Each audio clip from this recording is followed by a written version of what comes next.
কখনো ভেবেছিলেন সাধারণ খিচুড়ি হতে পারে সুস্বাদু এবং হেলদি খাবারের রহস্য? খিচুড়ির প্রতি আপনার ভালোবাসা কি এই নতুন টুইস্ট নিয়ে আরও গভীর হবে? জানুন কিভাবে সামান্য উপকরণ দিয়ে তৈরি হতে পারে প্রোটিন ও ভিটামিনের ভরা সুস্বাদু খাবার।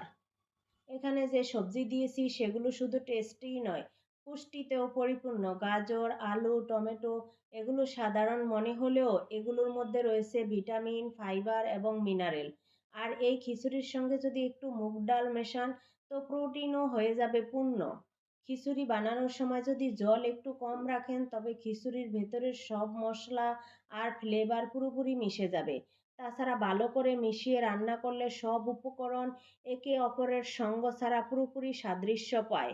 এটি এমন এক খাবার যা কম সময়ে বানানো যায়, কিন্তু একবার খেলে আপনার শরীরে এমন শক্তি পাবেন যা একদিনের সবার কাজ সেরে ফেলতে সহায়তা করবে।